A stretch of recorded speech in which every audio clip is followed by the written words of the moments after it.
auditoria. Então vamos lá ver como é que isso se aplica.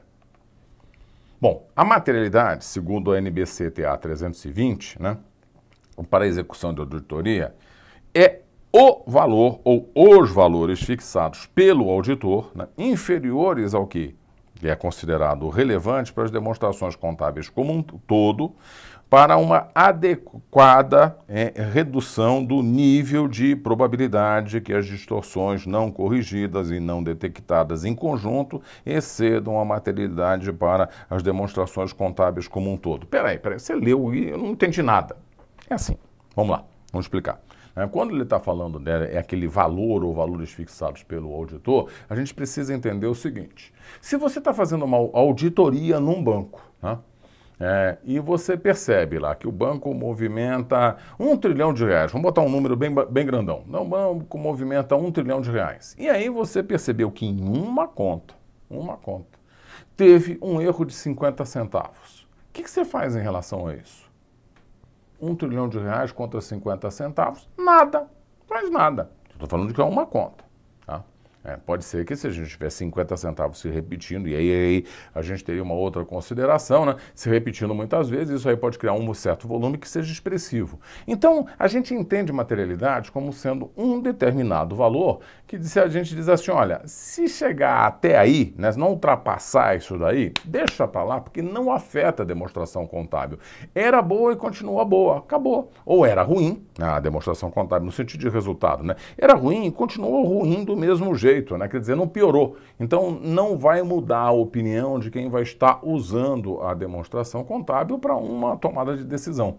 É isso que é o conceito de materialidade. Então, a gente fixa um valor. Olha, não ultrapassou esse valor? Beleza, a gente está dentro daquilo que é aceitável. Isto é fixado pelo auditor. O auditor tem, então, né, vamos dizer, a obrigação perante a norma de, no começo dos trabalhos, lá na fase de planejamento, fixar essa materialidade. E a gente coloca aqui destacado para vocês, é o valor ou valores fixados pelo auditor. Por quê? Porque dentro da organização eu posso ter, por exemplo, segmentos diferentes, eu posso ter áreas diferentes. Então, é só para dar um exemplo bobinho, né?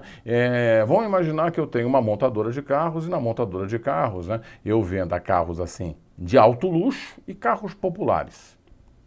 Um erro, por exemplo, tá? Exagerando, mas um erro de R$5 mil num carro de alto luxo que custa R$500 mil, é 1%.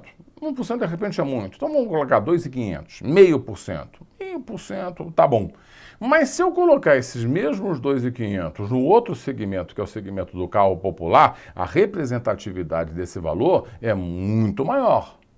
Então, o que o auditor deve fazer? Ele, olhando as áreas da empresa, olhando lá os diversos setores e as coisas em que ele está trabalhando, ele fixa limites, materialidades diferentes para cada classe de transações ou para cada área específica de negócio, né? Isso faz sentido. Ao invés de trabalhar com uma materialidade média, que aí seria ruim tanto para cima quanto para baixo, a gente fixa lá materialidades alternativas. Por isso que a gente fala da fixação de valores, né? Pode ser um valor só, se for uma auditoria numa estrutura muito simples, ou então, né, a gente fixa em geral mais valores. Então a gente está afirmando que a materialidade, ela, como diz aqui, pode ser estabelecida por classes de transações, saldos contábeis e divulgações, né? Levando em consideração que elas podem diferir muito entre si pelos valores que estão apresentando. Colocado isso, né, de uma maneira mais clara para você, então aquilo ali é um limite, por isso que a gente disse no começo que a materialidade é um divisor de águas, né? Enquanto está abaixo dela, beleza, passou dela, o auditor ele começa a considerar que realmente existem distorções relevantes e aí ele precisa tomar providências, ok? Bom, vamos lá. A materialidade para as demonstrações contábeis, né, uma magnitude relativa. Tanto é relativa que para determinadas transações a gente pode usar uma, para outras transações que envolvem valores diferentes, assim, grandezas diferentes, a gente usa outra, tá? E a natureza e, né, e a extensão dos efeitos desses valores na avaliação, ela varia. Então, por isso é que a gente precisa trabalhar com mais de um valor. Não é fixar um valor lá qualquer, né, e aí aplicar isso para tudo aquilo que está sendo examinado na auditoria. Então, ele é um aspecto, né, de relevância específico que está baseado na natureza e na magnitude dos itens. Então, a gente está falando, né? Olha, vê o valor que você está mexendo, vê a medida em si daquilo que você está trabalhando. E aí, em função disso, você fixa a materialidade. Olha, tá? Então, nesse caso, o auditor precisa fixar essa materialidade para que ele comece os trabalhos. Bom, continuando, né? A materialidade, ela funciona como se fosse um critério. Então, a gente apresenta para vocês esse esqueminha que é muito simples assim e que caracteriza aquilo que a gente disse no início. O divisor de águas. O divisor de águas é o critério. Que critério é esse? Aquele valor que eu fixei, né? Então, abaixo desse critério, para a esquerda, a gente vai considerar que não há materialidade, né? Na prática, a gente vai dizer que não é representativo aqueles valores, né? Ou não são representativos os valores que a gente está trabalhando. E como não são representativos, não vão alterar as decisões econômicas, nem vai impactar o risco de detecção de distorções. Por quê? Porque as coisas estão aparentemente sob controle. No entanto, quando o auditor começa a perceber que ocorrem desvios, valores, né, que tem um erro relativo superior à materialidade que foi fixado, aí então eu vou dizer que isso aqui tem materialidade. Ter materialidade significa possibilidade daquilo vir a influenciar a decisão do leitor da demonstração contábil. Agora mudou. A demonstração contábil diz que é X, né, mas é X mais Y e esse Y é grande. Ou X menos Y e esse Y é grande. Então vai influenciar a decisão do usuário da demonstração contábil. Aí o auditor tem que tomar providências, né? E isso vai impactar o risco de detecção de distorções, né? No sentido de que, aconteceu um erro e um erro está fora do limite, vamos investigar, porque esse negócio pode ser algo recorrente, né? Então a gente tem que começar a prestar atenção, porque quando se encontra um erro que ultrapassa a materialidade, nessa hora o auditor tem que começar a prestar mais atenção, porque isso é evidência de que podem existir outros erros semelhantes àquele. Então ele vai ter que mudar o procedimento para verificar se aquele foi um caso assim, extemporâneo, foi um caso assim que aconteceu lá, único, né? E aí tudo bem, ele vai fazer uma ressalva lá na opinião dele, ou então, né, não, isso aqui é indício de que tem mais, ele vai lá investigar e tem mais mesmo. Aí ele daria um parecer adverso em relação ao que a demonstração contábil está apresentando, tá? Bom, continuando. Os usuários de demonstração contábil, né, eles devem possuir conhecimento razoável e disposição de estudar as informações. Quando a gente fala de materialidade, na prática a gente está dizendo o seguinte: a gente fixa uma materialidade, mas parte do pressuposto de que o leitor da demonstração contábil, ele tem uma sensibilidade, ele tem um conhecimento básico para perceber o uso deste conceito, tá? Então, isto é uma premissa, né, que o auditor usa ao fixar lá a materialidade. Então, vamos lá, repetindo. Então, a gente parte do pressuposto que o usuário, ele não é um zero à esquerda em termos de demonstrações contábeis e das informações que estão contidas lá. A gente também parte do pressuposto de que os usuários, eles entendem que as demonstrações contábeis são elaboradas, apresentadas e mesmo auditadas considerando níveis de materialidade. Então, eles entendem que a gente está considerando um limite de erro, né? Se isso é verdade ou não, é outra história, porque eu posso ter um usuário que lá pega lá um balanço, um DRE, não entende nada, né? Mas deveria entender. Se ele está querendo usar aquele instrumento, ele precisa entender. Então, a gente parte do pressuposto que os usuários realmente entendem essas demonstrações. Também se parte do pressuposto que eles reconhecem as incertezas, né, devidas problemas que podem surgir na mensuração dos valores que são baseados em estimativa, julgamento, né? E a consideração sobre eventos futuros. Um exemplo disso, um exemplo bem claro é o seguinte: quando uma empresa vai fazer um orçamento, né, isso não necessariamente está ligado à auditoria, mas a gente dá o exemplo para que você entenda. Quando uma empresa vai fazer uma auditoria, né, aliás, um orçamento, né, ela faz um orçamento, né, fazendo previsões, né, de volumes de venda para o próximo ano. Opa! Então ela vai lá e diz, estimo, né, que eu vou vender 5 milhões de não sei o quê. Tá bom, legal. Né? Aí ela vai lá, monta todo um esquema para produzir esses 5 milhões de não sei o quê, e de repente vem uma pandemia. O que a gente está querendo dizer com esse parágrafo aqui é que a gente parte do pressuposto de que o usuário, né, ele sabe que algumas estimativas, alguns julgamentos, eles são suscetíveis a eventos que estão fora do controle da administração. Então, que algumas distorções, elas podem surgir em função de contexto, não em função de erro ou de falcatrua, de fraude dentro da organização. E por último, também se parte do pressuposto de que os usuários tomam decisões econômicas razoáveis, quer dizer, balizadas, né, com base nas informações das demonstrações contábeis. A partir daí, a partir desse contexto, dessa visão dos usuários, então o auditor vai fixar a materialidade. Ele vai fixar aquela materialidade, né, dizendo assim, olha, o limite aceitável de uma distorção em função daquilo que eu estou encontrando na demonstração contábil e daquilo que eu verifiquei na prática é tanto. Opa, ultrapassou? Aqui agora a gente começa a dizer que, ao se confirmar isso, né, que a demonstração contábil ela tem distorções. Bom, a materialidade, né, a gente já antecipou, ela é fixada logo no planejamento. Tem que ser fixada no planejamento da auditoria. Por que ela tem que ser fixada? Porque o auditor vai usar aquilo como critério para dizer, continua tudo bem, ou opa, está na hora da gente dar uma avaliada melhor na situação, porque a gente está encontrando erros, distorções que não estavam previstas, tá? Então a gente diz, a materialidade ela vai fornecer, na verdade, a base para a gente determinar a natureza, a época e a extensão dos procedimentos de avaliação de risco. Opa, não entendi isso, Osmar, vou explicar. Se você está trabalhando numa organização onde o risco é muito grande, existe um risco muito grande por falta de controle interno, por alguma coisa desse tipo, então você trabalha com uma materialidade de um determinado nível. Se o risco ele é baixo, você até aceita que a materialidade seja um pouco mais alta, né? No sentido de que, opa, isso daí não vai passar lá dentro dos controles internos, então a gente até tolera um erro ou outro que seja um pouquinho maior, né?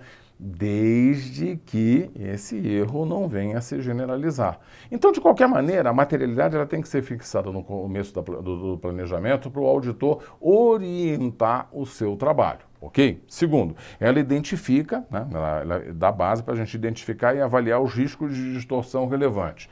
Por quê? Porque na hora que eu encontrei alguma coisa que é maior, superior à materialidade, eu estou entrando numa faixa, né, de risco grande, no sentido de poderem ocorrer distorções. E aí o auditor, né, vai ter que mudar os seus procedimentos, vai ter que fazer procedimentos adicionais para verificar se aquilo que eu falei é uma situação de exceção, aconteceu uma vez, não acontece mais, ou se repete dentro da organização.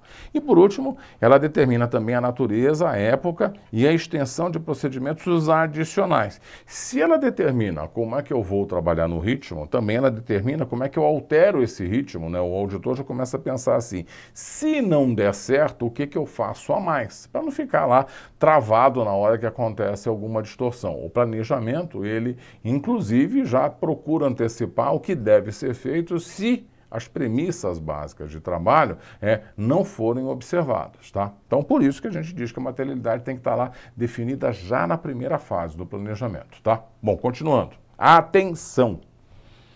Isso é importante. E por que a gente destaca essa atenção? A gente destaca essa atenção porque muitas questões ligadas à materialidade, elas forçam uma análise errada do conceito. Então, vamos lá. A materialidade ela não estabelece necessariamente um valor abaixo do qual as distorções não corrigidas, quer sejam individualmente, quer sejam em grupo, serão sempre avaliadas como não relevantes. Opa! Então, é assim, está abaixo daquilo, tá tudo bem e vamos em frente? Não é isto, tem que prestar atenção. Por quê? Tem um pequeno detalhe aí. As circunstâncias que estão relacionadas a algumas distorções podem levar o auditor a avaliá-las como relevantes, mesmo que estejam abaixo do limite de materialidade. Não entendi, Osmar. Pô, o cara não disse que eu posso errar por R$50? Aí você está me dizendo que teve um erro de 20 e o auditor considerou aquilo grave. Aí vem a questão das circunstâncias. O problema é se ele encontra um erro de 20 1000 vezes. Encontrar um erro, tudo bem. Abaixo da materialidade, tudo bem. Mas se ele se repete com uma frequência que pode, no conjunto todo, de repente, tá? Gerar lá uma distorção relevante, somando os 20 com 20 com 20, aí nessa hora ele vai dizer, opa, aqui tem gato, então agora eu vou ter que adotar um procedimento adicional para verificar se isso realmente é crônico. Então, não é só o valor, eu tenho que ver o valor e as circunstâncias, se ele está se repetindo, onde é que ele aconteceu, quando ele costuma acontecer, porque aí eu posso ter um problema dentro da organização que seria um erro, né, sistêmico ou uma fraude, né, sendo repetida frequentemente, tá? Bom. É possível rever a materialidade? Claro que é. As normas prevêem isso. Então dizem lá, o auditor deve revisar a materialidade, está lá previsto na norma, a norma diz isso, né? Como um todo, no caso de tomar conhecimento de alguma informação, lá durante os seus trabalhos, que teria levado o auditor a determinar um valor inicial diferente. Então é assim, eu estou trabalhando lá com uma materialidade de 50, vamos botar um número aí, né? Aí ele começou a encontrar erros, né, que estão próximos de 50, mas estão abaixo. Opa, eu não era para acontecer isso com essa frequência, então ele vai lá e abaixa o nível de materialidade em função do conjunto de erros que ele está encontrando, né? Para dizer, olha, se isso aqui acontecer, eu vou ter que mudar os procedimentos, fazer procedimentos adicionais para então dar o meu parecer sobre a demonstração contábil. Então, se o auditor concluir, aí posteriormente, né, que é apropriada a materialidade mais baixa, né, abaixar o valor da materialidade do que inicialmente determinado, então o auditor deve determinar se é necessário revisar essa materialidade. Se ele começa a ter dúvida, né, dizendo assim, olha, de repente eu fixei um valor muito alto, então é facultado a ele dizer o seguinte, olha, vamos alterar o planejamento. A partir de agora a gente trabalha com uma materialidade, um limite daquele critério que a gente apresentou na figura, né, diferente. É essa a noção. E a gente tem o conceito de materialidade no setor público também, tá?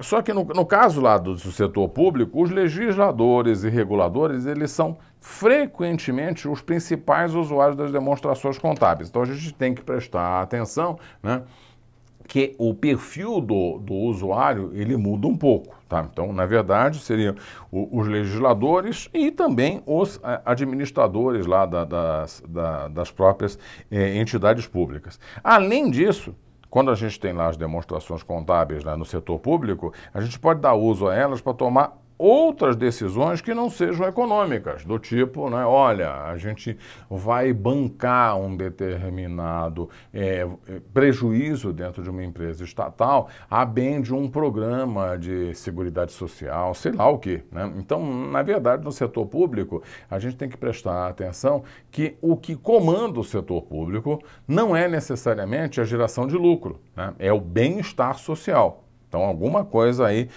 precisa sofrer um ajuste nessa hora. E a determinação da materialidade para as demonstrações como um todo, nas auditorias lá do setor público, é influenciada por lei, regulamentação ou então alguma outra autoridade pelas necessidades de informações financeiras, né, que são fornecidas aos legisladores e também ao público em geral, através do controle social. Então, nessa hora, eu posso ter influências de leis, né, que alteram a definição técnica, ou as bases da definição técnica da materialidade, quando é feita no setor privado. Então, a gente tem que olhar se não existe lá uma legislação, uma regulamentação que amarra, que a gente tenha que trabalhar com um nível de materialidade, por exemplo, já padronizado, tá? Bom, continuando.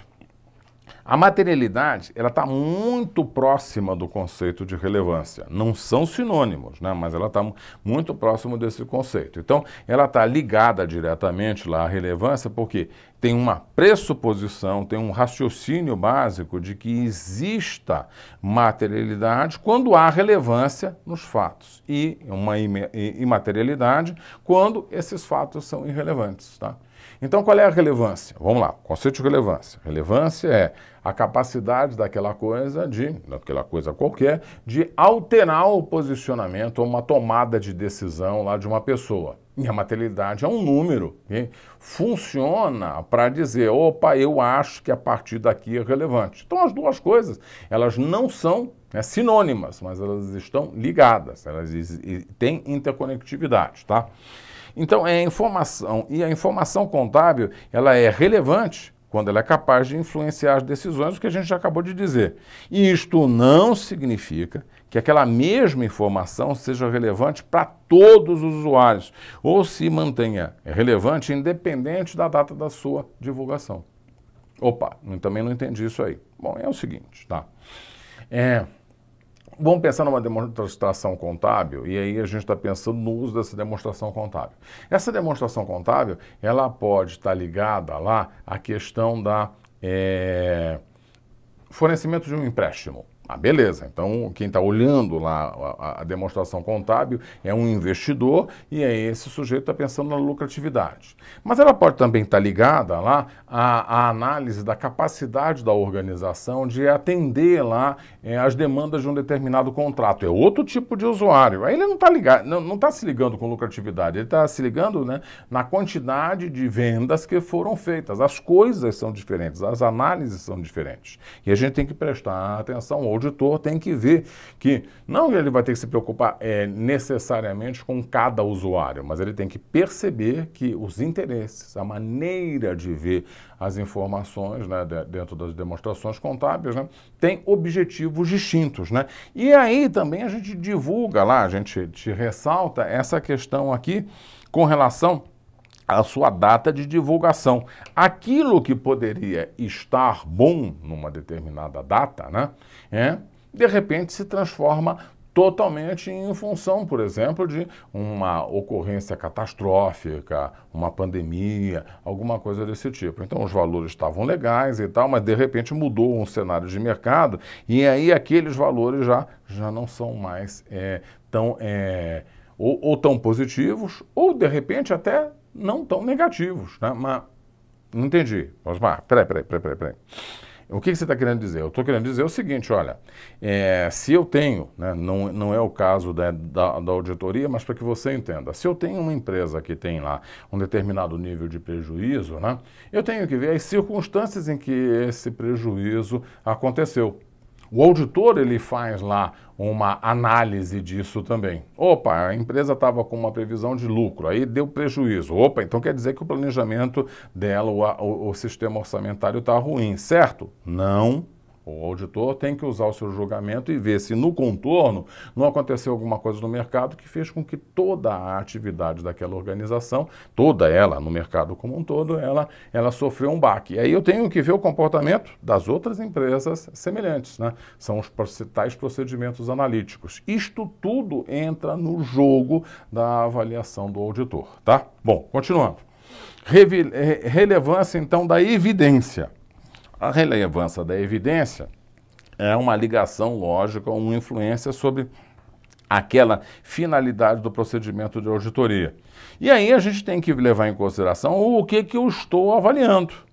Então, se eu estou avaliando contas a pagar, para fazer uma análise do contas a pagar dentro da organização e para ver se ele está tendo registros adequados, o que eu vou ver? Eu vou verificar os lançamentos e vou verificar lá os desembolsos, né, que pode haver, por exemplo, uma subavaliação do contas a pagar. Se eu estou verificando o estoque, eu vou trabalhar com outro conjunto de informações e, eventualmente, com um nível de relevância dos erros que se altera, porque eu também estou alterando a materialidade. Então, no estoque, eu iria verificar fisicamente o que tem no estoque e verificar também a avaliação desse estoque, se essa avaliação ela é verdadeira. Se está dizendo que o estoque tem um determinado valor e ele não tem porque o mercado não está operando naquele nível, ok? Bom, continuando ainda.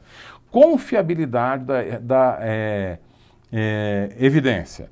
Ela é sempre influenciada pela sua fonte e a sua natureza. E também as circunstâncias em que aquilo está sendo obtido. Então, a depender da fonte que o usuário usa para recolher a informação, a confiabilidade da evidência, ela varia. E variando a confiabilidade da evidência, a gente começa a ter margem para ter dúvida se o erro de fato existe ou se o acerto de fato existe. Isso leva o auditor, inclusive, a ter que trabalhar muitas vezes cruzando fontes diferentes para checar se a informação bate. Então, generalizações que a gente pode fazer sobre a confiabilidade de vários tipos de evidências, né? Então, a gente tem possibilidade de fazer generalizações, mas elas têm exceções. A gente já está adiantando isso, tá? Então a gente diz assim, ó, fontes externas sem conhecimento adequado ou um especialista de administração sem objetividade, esse sujeito, né, tem um potencial de dar uma informação distorcida. Mas essa é uma avaliação subjetiva. Subjetiva, mas a gente diz também que o auditor tem que trabalhar com aquele ceticismo profissional. Então ele tem que avaliar lá a qualidade da fonte e, em função disso, confiar mais ou menos na informação que está sendo fornecida. E aí a gente diz lá, objetivamente, a confiabilidade cresce com o uso de fontes externas. Quando eu uso fonte externa, ela não tem vínculo empregatício com a empresa, teria menos razão, né, para omitir algum fato ou distorcer algum fato. A confiabilidade cresce quando os controles da entidade são efetivos. Então, se eu vejo lá um determinado valor, eu posso acreditar nesse valor, porque os controles da instituição, eu sei que estão funcionando porque eu avaliei previamente, tá? Ela também cresce quando a evidência é obtida de forma indireta ou por inferência. Ao invés de dizer direto, o auditor faz uma checagem e conclui aquilo, né, indiretamente. Aí é legal, porque ele está confirmando isso. Também cresce quando a evidência é documental, de boca, né? E existem diversas orientações com relação a isso. Aquilo que é falado precisa ser checado, né? Então, nessa hora, é preciso ir buscar o documento para comprovar aquilo que está sendo dito. E, finalmente, a evidência documental, né, ela tem mais relevância quando ela é original. Porque hoje em dia você pega uma cópia, né, trabalha com o Photoshop e muda qualquer coisa que você queira. Então é legal você pegar o documento original e aí você pode confiar mais, tá? Continuando nosso papo. Os critérios adotados, né, quando a gente está levando em consideração lá as ocorrências, né, são pontos de referência, né, que a gente costuma chamar de benchmark, que são usados para mensurar aquilo que a gente está avaliando na auditoria e também mensurar o quanto que aquilo é relevante para o contexto que a gente está analisando. Então a gente tem alguns critérios que são formais, são aqueles critérios burocraticamente, né, definidos. Não tem práticas adotadas no Brasil na elaboração da demonstração contábil. Ou você segue ou você está errado, porque a prática está lá definida. Ela tem previsão de exceções, mas tudo bem, continua sendo uma prática. Tem exceções lá, a gente vai trabalhar para ver se a exceção foi aplicada de maneira adequada. Outro, a estrutura conceitual estabelecida ou os objetivos especificamente planejados para aquele trabalho, né, na avaliação do controle interno. Eu vou lá definir, olha, vamos trabalhar dentro desta orientação. A orientação também é uma maneira de você formalizar,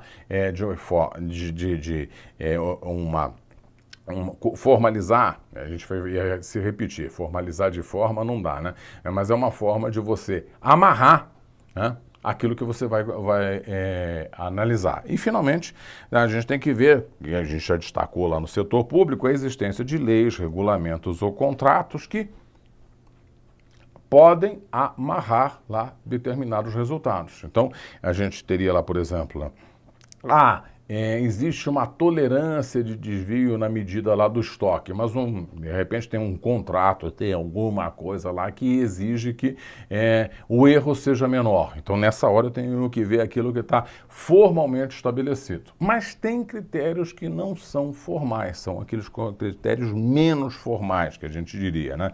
E aí a gente tem que ver lá o código de conduta desenvolvido internamente na entidade, que diz, olha, determinadas coisas são toleráveis, outras coisas não são toleráveis. Então vamos ver se existem normas internas, né, que orientam as pessoas com relação a determinados posicionamentos. Que essas normas elas podem ser mais rígidas ou mais flexíveis. Também a gente vai ver lá os níveis de desempenho acordados. Quais são os níveis de desempenho acordados? Um exemplo, né, só para você fixar, aquela a proposição da lucratividade que eu vou ter lá para o próximo ano, ou da produtividade que eu vou ter para o próximo ano, né?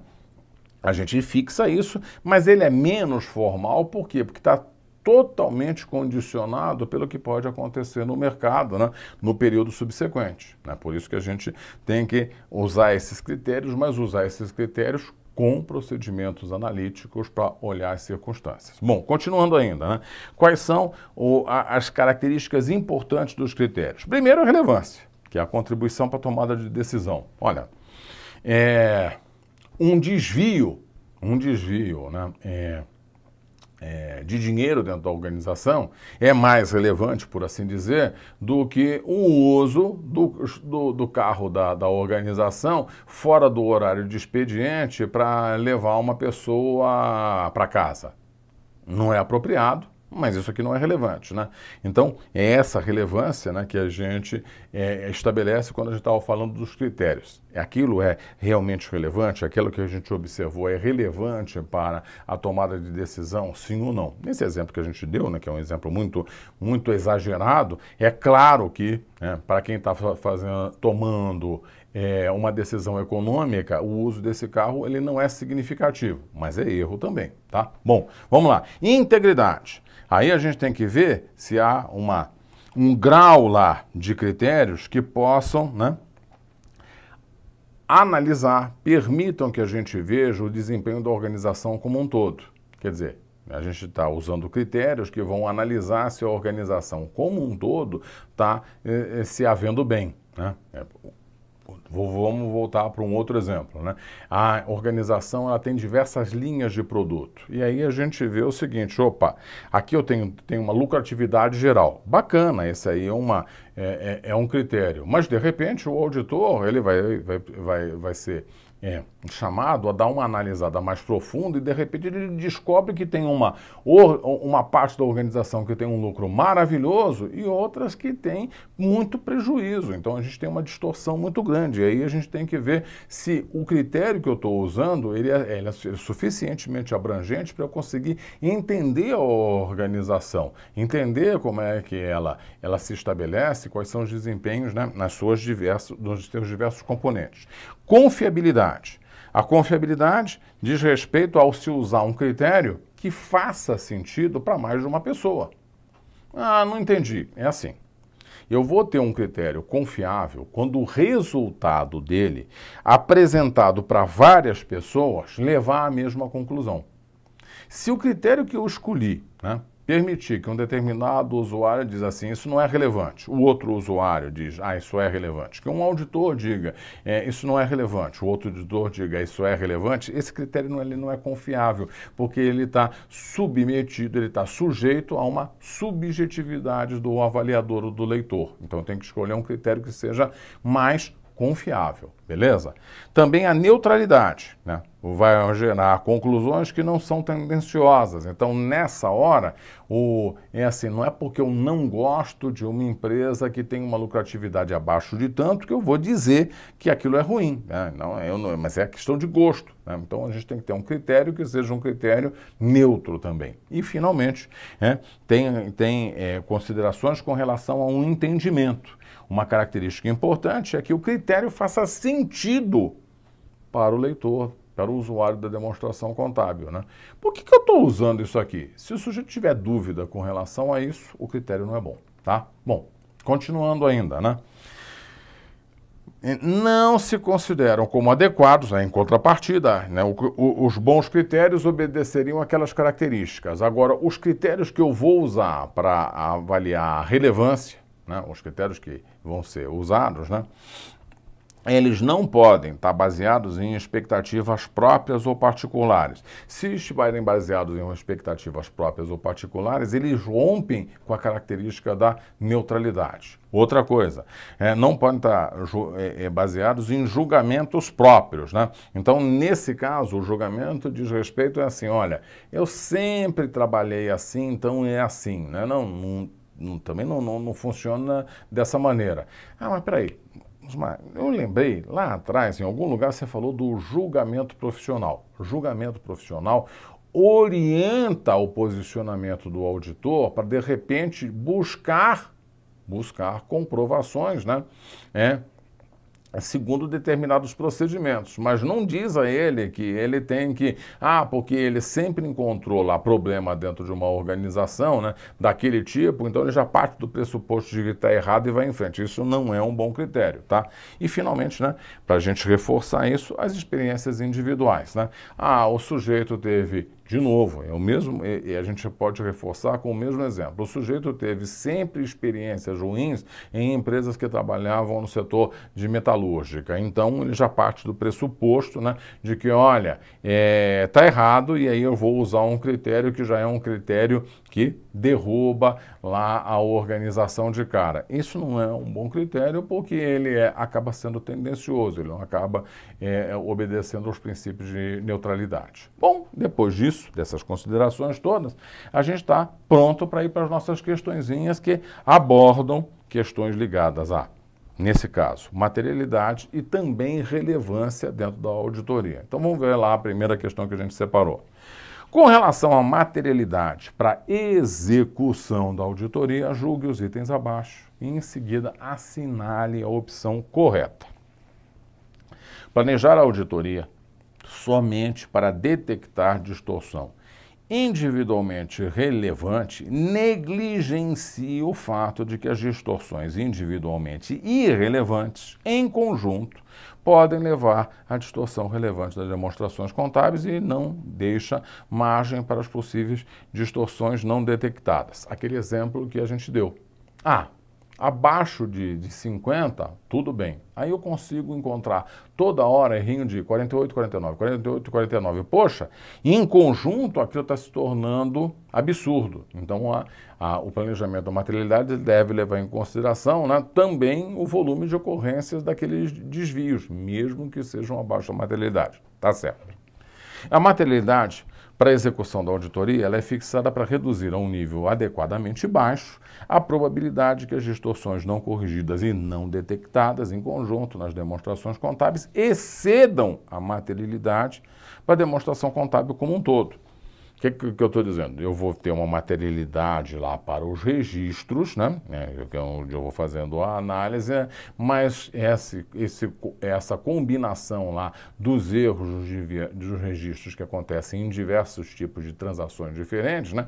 Combinados, eles não podem exceder a materialidade, o desvio máximo que a gente possa aceitar dentro das demonstrações contábeis, porque eles acabam se somando, né? Se superpondo. Também está certo.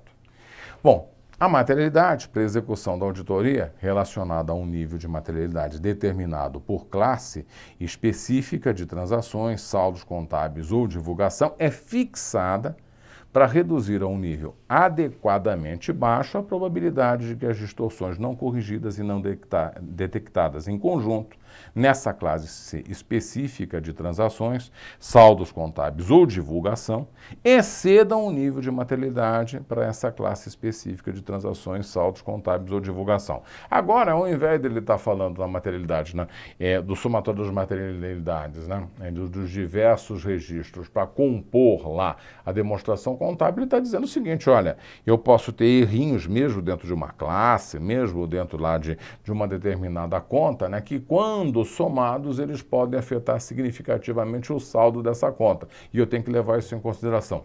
Também está certo. E aí vamos para outra, né?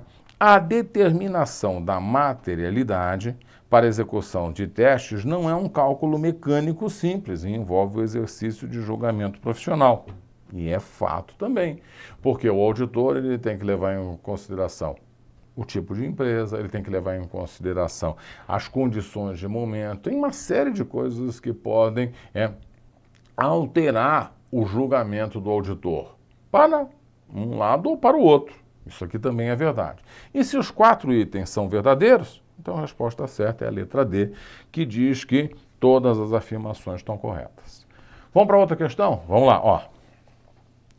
Para um componente que é significativo, por ser provável que inclua riscos significativos de distorção relevantes das demonstrações contábeis do grupo, devido à sua natureza ou circunstâncias específicas, a equipe encarregada do trabalho do grupo ou o auditor do componente, sob sua responsabilidade, realizará. Bom, aqui só uma contextualização. Quando a gente está falando de grupo e componente, a gente está falando daquelas auditorias que são feitas, por exemplo, em holdings, que vão verificar se as informações da holding elas são confiáveis, mas aí a holding ela controla várias empresas, vários componentes. E aí esses componentes eles também são auditados. E as informações acabam, né, sendo combinadas para que a gente possa ter uma visão do grupo. Né? Então é nesse contexto que a gente fala de grupo e de componente, tá? Então vamos lá. A auditoria das informações contábeis, né, do componente, nesse caso, a gente está dizendo, ela se realizará usando a materialidade do grupo. Opa, esquece. Né? Aqui está errado. Então, isso aqui lá de cara está errado. Por que está errado? Porque eu digo assim, olha, eu aceito um erro de 0,5% em cada um dos 5 itens, tá? Que eu vou considerar para uma totalização. Bom, se eu aceito um erro de 0,5%, então eu já estou automaticamente, por um raciocínio matemático, mas não é sempre assim, tá? Por um raciocínio matemático, aceitando que no total eu tenho um erro de 2,5%, concorda? É 0,5% aqui, 0,5% ali, 0,5% lá. É só um exemplo para você entender. Então, eu não posso partir do pressuposto de que eu vou usar a materialidade do grupo, porque lá no grupo eu tenho combinação de diversos fatores. Então, eu posso ter uma materialidade no grupo que fixe um critério um pouco mais flexível. Então, isso aqui está errado. Vamos para a próxima. A auditoria, né, realizará a auditoria de um ou mais saldos contábeis, classes de transação ou divulgações relativamente aos prováveis riscos significativos de distorção relevantes nas demonstrações contábeis do grupo. E isso aqui, né, é chover no molhado. Tem que fazer a auditoria mesmo e está acabado. Aqui não tem nenhuma novidade. Vamos lá para outra. Realizará procedimentos de auditoria específicos relativamente aos prováveis riscos significativos de distorção relevantes das demonstrações contábeis do grupo. E isso aqui também está correto. Se eu estou percebendo que tem um risco maior ali, eu vou ter procedimentos específicos para verificar se aquela minha percepção de risco ela se efetiva ou não. Legal, vamos para a última. Realizará revisão dos procedimentos contábeis críticos adotados a nível do componente e a sua comparação com os procedimentos adotados a nível de grupo. Eventuais distorções nos procedimentos, né, devem ser destacadas em notas explicativas do grupo quando relevante. Espera aí, a gente está falando lá, ó, Eventuais distorções nos procedimentos, elas devem ser destacadas? Não, isso aqui não tem nada a ver com nota explicativa. Essas distorções elas têm que ser destacadas lá no trabalho do auditor, não na nota explicativa, né? Então, nessa hora a gente está misturando a nota explicativa com o relatório de auditoria. Então, as eventuais distorções nos procedimentos, elas devem ser destacadas no relatório. Então, se a primeira e a última estão erradas, isso significa que estão corretas a segunda e a terceira. Vamos lá para mais uma. Vamos nessa. Algumas distorções inferiores à materialidade para demonstrações contábeis como um todo podem ser avaliadas pelo auditor como relevantes, individualmente ou quando consideradas juntamente com outras distorções acumuladas durante a auditoria. Aquela história do um erro de 50 pode ser tolerável, mas 1000 erros de 20 pode não ser, e está abaixo dos 50, tá? Aquilo que a gente já tinha comentado.